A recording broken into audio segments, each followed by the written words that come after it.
ମାତୃଭୂମି ମାତୃଭାଷାର ମମତା ଯାହୃଦେ ଜନମି ନାହିଁ ତାକୁ ଯଦି ଜ୍ଞାନୀ ଗଣରେ ଗଣିବା ଅଜ୍ଞାନ ରହିବେ କାହିଁ। କବି ଏ କଥା ଏଇଥିପାଇଁ କହିଛନ୍ତି ଯେ ଯଦି ମାତୃଭାଷାର ବା ମାତୃଭାଷା ପ୍ରତି ଯେଉଁ ଭଲ ପାଇବା, ଯେଉଁ ସମ୍ମାନ, ଆତ୍ମସମ୍ମାନ ଯଦି ହୃଦୟରୁ ଆପଣଙ୍କର ନ ରହିଛି ତାହେଲେ ଆପଣଙ୍କୁ ଜ୍ଞାନୀ ବୋଲି କୁହାଯିବ ନାହିଁ। ଏ କଥା ଓଡ଼ିଶାର କବି ଗଙ୍ଗାଧର ମେହେର କହିଛନ୍ତି। ଓଡ଼ିଶାରେ ମଧ୍ୟ ଭାଷାକୁ ନେଇକି ଅନେକ ବିବାଦ ଦେଖାଦେଇଛି, କିନ୍ତୁ ଆଜିର ପ୍ରସଙ୍ଗ ହେଉଛି କିଭଳି ଭାବରେ ଆମ ଦେଶରେ ଏକ ବହୁ ପୁରୁଣା ବିବାଦ ଆଜି ପର୍ଯ୍ୟନ୍ତ ଚାଲି ଆସିଛି, ଯେଉଁ ବିବାଦ ପ୍ରଶମିତ ହେବାର ନାମ ନେଉନାହିଁ। ଆଜି ପର୍ଯ୍ୟନ୍ତ, ଆଗକୁ ମଧ୍ୟ ହେଇପାରିବନି ସେତେ ପର୍ଯ୍ୟନ୍ତ ଯେତେ ପର୍ଯ୍ୟନ୍ତ ଆମ ମନ ଭିତରେ ଅନ୍ୟ ଭାଷା ପ୍ରତି ଉଦାରପଣ ନ ଆସିଛି। ଆମେ ମାଉସୀକୁ ଭଲ ପାଇବା ସତ, କିନ୍ତୁ ମାଆକୁ ଭୁଲିବାନି। ମାଆକୁ ଭୁଲିବାନି ସତ, କିନ୍ତୁ ମାଉସୀକୁ ଘୃଣା କରିବା ଉଚିତ ନୁହଁ। ଆମେ ଆମ ମାତୃଭାଷାକୁ ଭଲ ପାଇବା ଇଏ ଅସ୍ମିତାର କଥା, କିନ୍ତୁ ଆମ ଭାଷା ପାଇଁ ଆମ ଭାଷାକୁ ଶ୍ରେଷ୍ଠ କହିବା ତାହା ବି ଅସ୍ମିତାର କଥା। ହେଲେ ଆମ ଭାଷାକୁ ଶ୍ରେଷ୍ଠ କହି ଅନ୍ୟମାନଙ୍କୁ ନୀଚ ଦୃଷ୍ଟିରେ ଦେଖିବା, ହୀନ ଦୃଷ୍ଟିରେ ଦେଖିବା, ତାହା ହେଉଛି ହୀନମନ୍ୟତାର ଏକ ପରିଚୟ,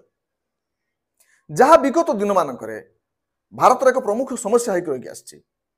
ଭାଷା ପାଇଁ ରକ୍ତପାତ ବି ହେଇଛି, ଭାଷା ପାଇଁ ବିଭେଦତା ସୃଷ୍ଟି ହୋଇଛି, ଭାଷା ପାଇଁ ରାଜ୍ୟ ଗଠନ ହେଇଛି। ଆପଣମାନେ ଜାଣିଛନ୍ତି ଯେ ଆମ ଭାରତର ସମସ୍ତ ରାଜ୍ୟ ଯେତେବେଳେ ପୁନର୍ଗଠନ ହେଲା ତାର ଆଧାର ଥିଲା ଏଇ ଭାଷା। ଭାଷା ସେତେବେଳେ ଗୋଟେ ଅସ୍ମିତାର କଥା ଥିଲା, କିନ୍ତୁ ଏବେ ତାର ରାଜନୀତିକରଣ କରାଯାଉଛି। ତାର ବଡ଼ ଉଦାହରଣ ହେଉଛି ତାମିଲନାଡୁର chief minister M K Stalin. ସେ ଏବେ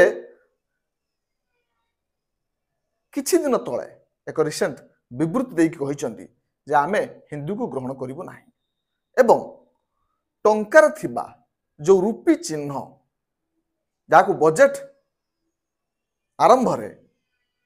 ରାଜ୍ୟରେ ବଜେଟ୍ର ପୂର୍ବରୁ ଯେତେବେଳେ ସମୀକ୍ଷା ବୈଠକ ବସେ ସେତେବେଳେ ଇଏ ଚିହ୍ନକୁ କ'ଣ କଲେ ନା ତାମିଲନାଡୁ ସରକାର ବଦଳେଇକି ତାମିଲରେ ଥିବା ଏକ ଅକ୍ଷରକୁ ବ୍ୟବହାର କଲେ, ଯାହାକି ଏ ବିବାଦକୁ ଏକ ନୂଆ ମୋଡ଼ ଦେଲା। ବର୍ତ୍ତମାନ ସମୟରେ ବିବାଦ ଆହୁରି ତେଜିବାର ଲାଗିଛି ଯେ ଏ ବିବାଦ ଆଜିର ନୁହଁ, ଅନେକ ଦିନ ତଳର। ଆମେ ଆଲୋଚନା କରିବା ସେଇ ଏ ବିବାଦର ମୂଳ ରହସ୍ୟ କ'ଣ, କେଉଁଠୁ ଆସିଛି, କେମିତି ତିଆରି ହେଇଛି, କାହିଁକି ତିଆରି ହେଲା। ଯଦି ଆମେ ଦେଖିବା ସ୍ୱାଧୀନତା ପୂର୍ବବର୍ତ୍ତୀ ପାଖାପାଖି 1936 ଆଉ 1937 ମସିହାରେ ଯେତେବେଳେ ଇଣ୍ଡିଆନ୍ ନ୍ୟାସନାଲ କଂଗ୍ରେସ ହାତରେ ଥିଲା ଯେ ସେ ଶିକ୍ଷା ବ୍ୟବସ୍ଥାକୁ ଆହୁରି ଉନ୍ନତି କରିବା ପାଇଁ ପ୍ରସ୍ତାବ ଦେଉଥିଲା ଇଂରେଜମାନଙ୍କ ପାଖରେ, ଠିକ୍ ସେହି ସମୟରେ ମାଡ୍ରାସ ପ୍ରେସିଡେନ୍ସି ଭିତରେ ଯେଉଁ ଷ୍ଟେଟ୍ ଗୁଡ଼ିକ ରହିଲେ, ବିଶେଷ କରିକି ସାଉଥ ଷ୍ଟେଟ୍ ରହିଲେ, ମାଡ୍ରାସ ପ୍ରେସିଡେନ୍ସି ଭିତରେ ଥିବା ଷ୍ଟେଟ୍ ମାନଙ୍କରେ 1937 ମସିହାରେ ଇଣ୍ଡିଆନ୍ ନ୍ୟାସନାଲ କଂଗ୍ରେସ ତରଫରୁ ବାଧ୍ୟ କରିଦିଆଗଲା ଯେ ହିନ୍ଦୀ କମ୍ପଲସରି ସବୁ ସ୍କୁଲରେ ପଢ଼ାଯିବ। ତାର କାରଣ ଥିଲା ଯେ ଗୋଟିଏ ଭାଷାକୁ ମାଧ୍ୟମ କରିକି ଗୋଟିଏ ଦେଶକୁ ପୁନର୍ଗଠନ କରାଯାଇପାରିବ। ଗୋଟେ ଦେଶ ହେଲେ ୱାନ୍ ନେସନ୍ ୱାନ୍ ଲାଙ୍ଗୁଏଜ ଫର୍ମୁଲାରେ, ତାମାନେ ଗୋଟିଏ ଭାଷା ହେଲେ ସହଜରେ ଆମେ ସମସ୍ତେ ଏକାଠି ହୋଇପାରିବା। ଯେତେବେଳେ ଭାଷାର ବିବିଧତା ଦେଖା ଦେଉଛି ଆମେ ଏକାଠି ହେବାକୁ ସମୟ ଲାଗୁଛି, କିନ୍ତୁ ସେ ସମୟରେ ତୀବ୍ର ବିରୋଧ ହେଇଥିଲା ସାଉଥ ଷ୍ଟେଟ୍ ମାନଙ୍କରେ, ଦକ୍ଷିଣ ଭାରତୀୟ ରାଜ୍ୟ ମାନଙ୍କରେ। ଆଉ ଏଥିରେ ମୁଖ୍ୟ ପୁରୋଧା ଥିଲେ ପେରିୟାର। ଆପଣମାନେ ଏଇ ପେରିୟାର ନାମ ଶୁଣିଥିବେ। ସେତେବେଳେ ଏ ପେରିୟାର ମୁଖ୍ୟ ଭୂମିକା ଗ୍ରହଣ କରିଥିଲେ ଯେ ହିନ୍ଦୀକୁ ଇମ୍ପୋଜ ନ କରିବା ପାଇଁ ବା ହିନ୍ଦୀ ପଢ଼ିବା ପାଇଁ ବାଧ୍ୟ ନ କରିବା ପାଇଁ ଏକ ସେ ଆନ୍ଦୋଳନ ବାହାର କରିଥିଲେ। କେନ୍ଦ୍ର ସରକାର ବା କୌଣସି ବି ସରକାର हिंदी भली एक अन्य एक राज्यर भाषा जेहेतु हिंदी एक निर्दिष्ट राज्यर भाषा ये पूरा देशर भाषा ही नथिला तो से माने दाबी कले जे ये भाषा को किभली भाव में आपण आम उपर लदी देबे ये आंदोलन चलला परे 1940 बेलू ये आईन बा रूल टाकू उठे निगला जे कंपलसरी हिंदी आ पढ़ी पारे ना ऑप्शनल कर दिया गला ये घटना पुणी चलला जिते संविधान तैयारी है सेतबेले अष्टम अनुसूची रे जिते समस्त भाषा मान को रखागला सेतबेले मध्य अन्य समस्त भाषा को सीट रखा जाए नेशनल लैंग्वेज कथा आसिला नेशनल लैंग्वेज कथा जो आसिला से हिंदी को गुरुत्व दिगला जे नेशनल लैंग्वेज करने से महात्मा गांधी जवाहरलाल नेहरू एमाने भी यार सपक्ष थे जे हिंदी नेशनल लैंग्वेज हो किंतु साउथ रे पुणी आउ थे विवाद आरंभ हो गला जे हिंदी को नेशनल लैंग्वेज रूपे ग्रहण करा नहीं तमिल कहीं नुह ये विवाद एत तीव्र है जे बाध्य होई संविधानकार माने हिंदी आउ इंग्लिश उभय को ऑफिशियल लैंग्वेज भावे संविधान रखी दिगला बा रखीदे हिंदी रहिला मुख्य ऑफिशियल लैंग्वेज एवं सबऑर्डिनेट ऑफिशियल लैंग्वेज भावे रखी दिगला इंग्लिश को एवं कहगला किछि वर्ष देखा जाऊ तापरे जदि समय क्रमे ये धारा परिवर्तन हुए ताल कौन चिंता करा जिवो किंतु परवर्ती समय रे जेतेबेले भी हिंदी रो कथा उठिची नेशनल लैंग्वेज रो कथा उठिची सेतेबेले भी साउथ रु विरोध आसीची एवं ता हाई पारनी सेतिबे आज पर्यंत आमर कोनोसी नेशनल लैंग्वेज नाही केवल आम ऑफिशियल लैंग्वेज भावे हिंदी आउ इंग्लिश की पढ़ी था एबे ए जनवरी मार्च 2025 रे जतबे एनईपी कथा उठिला एनईपी न्यू एजुकेशन पॉलिसी 2020 सेतबे केंद्र सरकार कहले 3 लैंग्वेज फॉर्मूला को बाध्य कर दिया जिवो पुणी एक नुआ विवाद आरंभ होला वर्तमान मुख्यमंत्री यार विरोध कले पूर्वरु 3 लैंग्वेज सिस्टम थिला आमे माने ओडिसा रे पढ़िथिबा first language FLO first language Odia SLE second language English TLS और टीएलएच थर्ड लैंग्वेज हिंदी और थर्ड लैंग्वेज संस्कृत हम पढ़ुले किंतु एनईपी रे एको कंपलसरी कर दिया गला समस्त स्टेट एको नवा पय बाध्य जेहेतु शिक्षा व्यवस्था एक कनकरेंट लिस्ट रे अछि बा जुग्म तालिका रे एथे राज्य एवं केंद्र उभय हस्तक्षेप करि परिबे मुख्यतः एथे अधिक शक्तिशाली रहइबो केंद्र तेणु केंद्र एनईपी लागू करने को बाध्य कला समस्त को यह द्वारा एमके स्टालिन मना कले जे आमे हिंदी को पिला को पढ़ाई को देबू नहीं एवं ता सहित ये एनईपी को मध्य विरोध करुछु ये है आज घटना एबे आपण रील्स मान सब देखुथुबे वीडियो मान देखुथुबे सोशल मीडिया घुरी बोलची जे साउथ स्टेट रे अनेक लोक हिंदी भाषाभाषी लोकों को तांको प्रति आक्रमणात्मक व्यवहार करुचंती खराब व्यवहार करुचंती कोटी कोटी माड़ भी मरा जाउची बाध्य करा जाउची तुम कन्नड़ बा कन्नड़ भाषा को तमिल को तेलुगु को मलयालम को हिंदी को नहीं एवं जदि कहबो हिंदी आमे ताकू ग्रहण करिबो नहीं अवश्य ए घटना भी सबुआर थाए सब लोक खराब न थांती केबे साउथ रो समस्त लोक केबे भी ये प्रकार आंदोलन शामिल नहांती एबे भी सुपरस्टार पवन कल्याण जे कि एबे राजनीति सक्रिय अछंती उपमुख्यमंत्री भी अछंती से कहिसंती हिंदी को घृणा करबा उचित नुह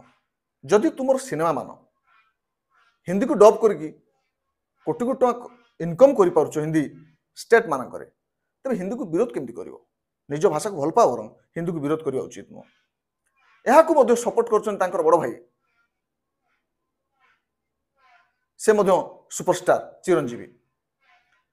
तेणु मोर कहबार कथा उभय विरोध अच्छी सपक्ष मत अच्छी तेज विरोध कहीं होची आमे तार कथा आलोचना कले यार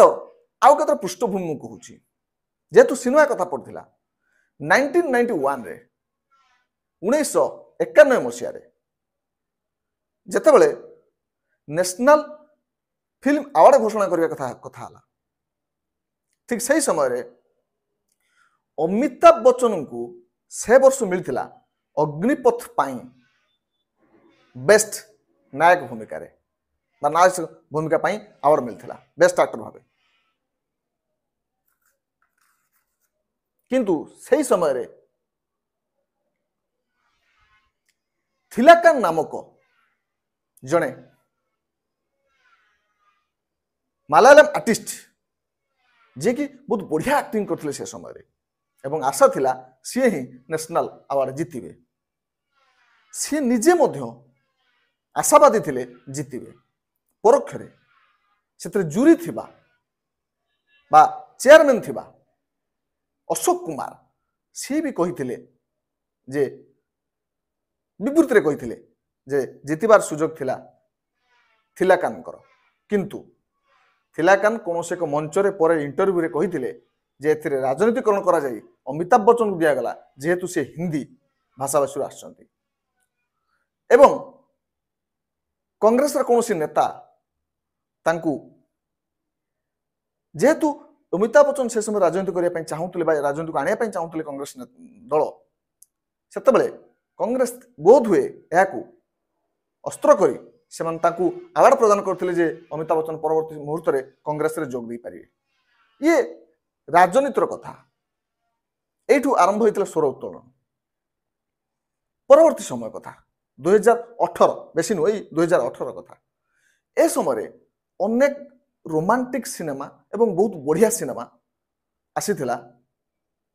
साउथ इंडस्ट्री रो जहाँ आम समस्ते भी देखी पसंद कर कारण एबे सब हिंदी रे डब होइक आस जाउछि सेतर गोटे सिनेमा आपनकर मने थिबो 96 बोली विजय सेतुपति 96 मु देखिछि दुई थर देखिछि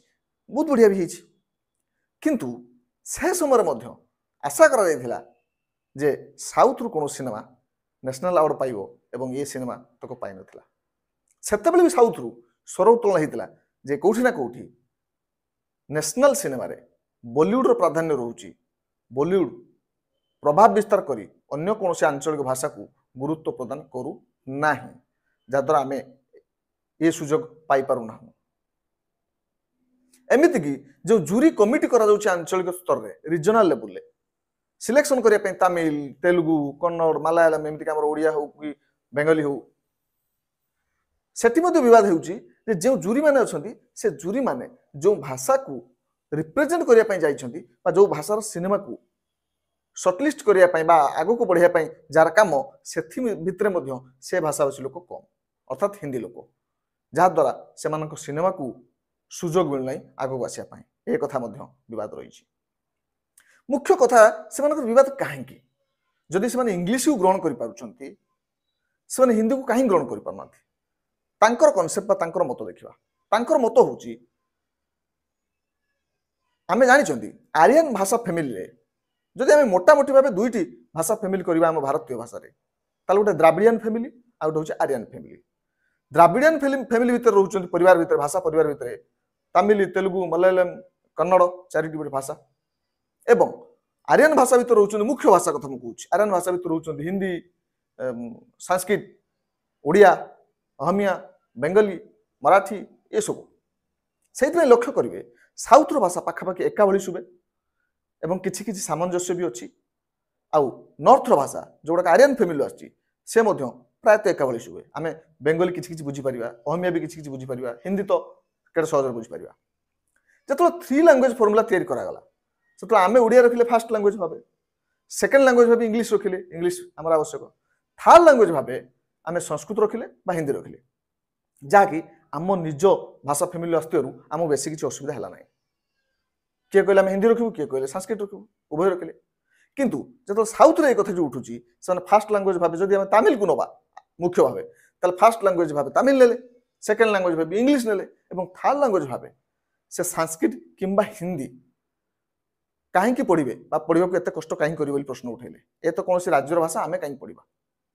जेहेतु से भाषा बहुत कष्ट आप चिंता कर देखो जदि आमको लदी दि जाए कौन साउथ इंडियन भाषा कंपलसरी नवा पड़ो गोटे आम क्या बाछा तमिल तेलुगु कन्नड़ मलयालम ये समस्त आम कष्ट हम भाषा शिखा कष्ट हम कहवा कष्ट हम कारण ये पूरा अलग फैमिली तार अलग उच्चारण तार अलग शैली सबकि अलग तेणु से ठीक से कष्ट है हिंदी और संस्कृत नापी एक अस्मिता कथा दुई रे अधिक कष्ट है तीन रे से बहुत बड़ पॉइंट कहले से कहवा कथा आम निज मातृभाषा भल पाऊ मातृभाषा रखिलु परवर्ती समय गोटे इंटरनेशनल बा पॉपुलर लैंग्वेज भाव आम रखिलु इंग्लिश को जहाँ को इंग्लिश जाना दरकार बर्तमान समय निहाती टेक्नोलोजी भाषा कंप्यूटर भाषा विज्ञान भाषा सब भाषा बर्तमान इंग्लिश जाना दरकार किंतु आम आउ गोटे भाषा शिखिकी समय बर्बाद कहीं करवा से समय भितर आम विज्ञान पढ़ा गणित पढ़ा एरोस्पेस कथा पढ़ा स्पेस साइंस कथा पढ़ा भूगोल पढ़ा इतिहास पढ़ा राजनीति विज्ञान पढ़ा आउ गोटे भाषा शिखा कहीं एक भी कह जाए जे जेते जने भाषा शिखिबो सेते बहुत भल कथा सेते तार आईक्यू बढ़िबो टैलेंट बढ़िबो इत्यादि ठीक कथा किंतु परोक्ष एक कथा विचार करंतु तांको दृष्टिकोणरू जे जदि जन को कंपलसरी कर दे 6टा भाषा शिखिबो ताल से 5टी एक्स्ट्रा बा 4टी एक्स्ट्रा भाषा शिखि जति समय बर्बाद करिवो से समय भितर से अन्य किछि ज्ञान आहरण रे समय नियोजित कले अवश्य बहुत ज्ञान आहरण करि परिवो कारण भाषा गोटे ज्ञान नो भाषा एक माध्यम से ओडिया हो बेंगली हो तमिल हो तेलुगु हो ये गोटे माध्यम टू गेन नॉलेज नॉलेज पाइबा हेले नॉलेज पाखक जो रास्ता अच्छी ये रास्ता हूँ आमको भाषा दिए ओडिया माध्यम आम पढ़ी शिखिले आम इंग्लिश माध्यम शिखिले आम हिंदी माध्यम शिखिले तेरे आम अधिक भाषा शिखिक लाभ कौन जदि आम से 2टा भाषा भितर आम समस्त ज्ञान पाई पारे आम तमिल पाचे ना इंग्लिश पाचे तेलुगु कहले तेलुगु पाचे इंग्लिश पाचे कन्नड़ वाला कहले कन्नड़ पाचे इंग्लिश पाचे आम अलग भाषा शिखा कहीं कहीं हिंदी शिखा कि कहीं संस्कृत शिखा परोक्ष आम अन्य स्टेट भाषा कहीं शिखा आपण मान भर कई प्रश्न करें जे जदि से हिंदी कि संस्कृत ने ना ताल से तो नहीं पारे पड़ोसी भाषा तमिल कई नहीं पार कन्नड़ मलयालम एक भी नहीं पार किंतु से मूल जुक्ति कौन से कहते आम अन्य एक भाषा शिखा कहीं जदि आम अल्प ज्ञान अल्प भाषा शिखी अधिक ज्ञान पाई पारे जोटि इंग्लिश सब दुनिया सब किसी ज्ञान अवेलेबल अच्छी से जगह आम अधिक तमिल शब्द कहीं शिखा ना कन्नड़ शब्द कहीं शिखा ना मलयालम कहीं शिखा ये हूँ से मत ये विवाद पूरा कंटिन्यू किंतु कह जाए मातृभाषा प्रति भल पाइबा ठीक अच्छे किंतु भाषा को एते मात्रा भल पाओनी ता द्वारा हिंसा सृष्टि हो लोक मान क्षति हो अन्य मान घृणा करने लगे ता ठीक नुह से स्टालिन सरकार रुपीर जो सिंबल को चेंज करदे किंतु जानिया दरकार जे जो रुपी सिंबल टी जितेबाला 2010 मसीह या लगागला या इंट्रोड्यूस करागला सेतेबेले ये रुपी सिंबल पाई ओपन एप्लिकेशन अप्लाई करा जायतिला खोला दरखास्त कहीं भी दे पारिबे सिंबल कहीं भी साधारण लोक जे भी अनेक लोक हजार हजार सिंबल हजार हजार लोक ए सिंबल प्रदान करे किंतु सेथिरु गोटे बेस्ट सिंबल बाछिकी फिट करागला बा पसंद करागला आम भारतीय रुपी रो सिंबल भाबे से सिंबल टी तैयारी करथिले सेई जने साउथ इंडियन तांकर ना थिला उदय कुमार धर्मलिंगम जे कि जने साउथ इंडियन आईआईटी बॉम्बे से पाठ पढ़ुଥିଲେ एवं तांकर सिंबल टी बेस्ट हेइथिला एवं ताकू रखा जाइथिला सिंबल भाबे जदि जने सेही साउथ इंडियन लोक एटा सुंदर भाबरे लोगो तैयारी करि पारछन्ती एवं ताकू विरोध करके वर्तमान काई विरोध होउची मु मूलर कहिची सब कथारे सब क्षेत्र में दुई दुईटी स्रोत जाऊ थाए दुईटी रास्ता थाए दुई प्रकार लोक थांती गोटे सपक्षवादी गोटे विपक्षवादी कौटी ना कौटी एठी भी राजनीति चलछि ए राजनेता मानकर उद्देश्य होउची जो जो कथा लोकों को नेकी मोबिलाइज करी हबो लोकों को भाग भाग भी करी हबो तुम एया तुम सेया केतले जाति को नेकी भाग करो केतले धर्म को नेकी भाग करो केतले भाषा को नेकी भाग करो केतले अंचल को नेकी भाग करो विभिन्न प्रकार भाग करके राजनेता माने तांको लाइफ भितर से बिंदास बंची जीवे बिंदास चली जीवे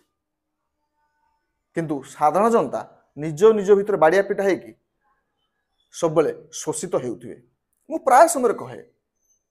समाज केबे भी दीटा गोष्ठी एकाठी हेबेनी से माने होउचंती गोटे शासक गोष्ठी और गोटे शोषित गोष्ठी जो माने शासक गोष्ठी रहिबे से माने सब बेले पई शासन करिवे नुआ नियम आसो नुआ कथा घटो नुआ घटना को लेकिन आपन को लड़े देवे किंतु जो मैंने शोषित गोष्ठी किसी न बुझिकी से पछरे लड़े कर चलिए और जेमिति बंचुंट सेमती बचे जड़े प्रसिद्ध लोक कहले बाहर एत शत्रु अच्छा आम देश बाहर जगी बस मारे चीन अच्छी पाकिस्तान अच्छी बांग्लादेश भी हो गला म्यांमार केतले आसूची शत्रुतार खबर ये सबू भितर मालदीव्स छोटिया जगह से भी शत्रुता करने पछू ना श्रीलंका बेले बेले चाइना को सपोर्ट कर बेले आमको सपोर्ट कर नेपाल भी आमको विरोध करने आरंभ कर दूची जो बाहर एत शत्रु अच्छा भारतर आम कहीं आम ये भितर भाषा को लेकिन अंचल को लेकिन वर्ण को लेकिन रंग को लेकिन धनी गरीब नहीं जाति को लेकिन शत्रु तैयारी करवा कहीं विविधता सृष्टि करवा कहीं चली कहीं चली कारण मुझे कहीपर कारण आपण मैंने ही समस्त जानते ये केवल राजनीतिर रंग लगी जाता हाइलाइट कर दि जाऊँ छोट छोट कथा को भी बड़ कर दि जाऊँ हाँ एक भी मुझे कहूँ चाहे जे समस्त राजनेता खराब नुहति अनेक भल राजनेता भी अच्छा किंतु आम पाखे से स्वर पहुँचे खराब लोकंर भल आक्टिंग करुवा लोकटी आम चिन्हू बा न चिन्हू अश्लीलता प्रदर्शन करुवा झीटी को आम भल भाव चिन्हती कारण आम सब खराब को देखती खराब को बेसी शीघ्र खराब पाखे पहुँची पारती ये भाषा बद केबे थमी तार किसी माने नहीं न थमी पारे ये भाषा बद विश्वर बहुत आड़े अच्छी हिब्रू भाषा को लेकिन अनेक विवाद देखा दी बांग्लादेश रे जो उर्दू बा ईस्ट पाकिस्तान उपरे जो मूल पाकिस्तान बांग्लादेश उपरे उर्दू भाषा को लदी देता से समय बांग्लादेशी बांग्लादेश रो स्टूडेंट माने ढाका यूनिवर्सिटी आंदोलन करते प्राण हरई भाषा को लेकिन अनेक विवाद देखा दूचे आम निज भाषा को भल पाइबा सहित अन्य भाषा को आपणार न करि पाले भी अंतत पक्षे घृणा न कले ये समस्या उपजंता ना आ विशेषकर ओडिया माने आमे आम भाषा को लेकिन सेतिकी प्रिय नुहंती बा आम भाषा को लेकिन आम सेतिकी गुरुत्व दियंती नहीं सेतिकी संवेदनशील नुहंती आमे केवल पुराना कथा मन पकई खुशी हमें गर्व करती फकीरमोहन कहते भल गोटे मातृभाषा किस हे भाई चली जाऊ अच्छी कम रुंडाई पुंडाई कुकुर कि गोटे तोलिब जे घर चाटी बुले 12 मिशा अईठा पतर फकीरमोहन कहते आम ए शुणिकी गर्व करुणी खुशी हो आम ओडिया किंतु आम भितर से भावना जागृत होना जो भावना को साउथ स्टेट माने बेंगली माने निज भीतर जागृत करिकी उग्र रूप धारण करने पछौ ना आम से जगह आम आम भाषा को पूरा उदासीन आम भाषा मोला गला चलीगला कई किसी बुझापी प्रस्तुत ना बुझा दरकार परोक्ष आह्वान करुच्ची शेष कथा भाषा को भल पाइबा निहाती दरकार विशेष करके मदर टंग को मातृभाषा को मार भाषा सी किंतु भल पाइबार प्रच्छद पटे अन्य भाषा प्रति घृणा सृष्टि न हो अन्य भाषाभाषी लोक आसतु जातु आम मिसिबा से भाषा भी शिखा किंतु माउसी को भल पाइबा न्याय रे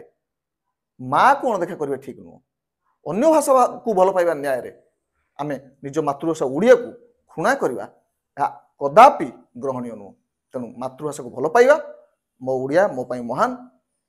ताकू मु भल पाइबी ताकू गर्व करी ता सहित अन्य भाषा भी शिखिपारि ए भावना जदि समस्त मन तैयारी हो जाए ताल निश्चित भाव में ये समस्या रही हृदय परिवर्तन हो समय परिवर्तन हो आम समस्ते खुशी बंची पार धन्यवाद जदि टॉपिक टी भल लगी निश्चित भाव लाइक करिए।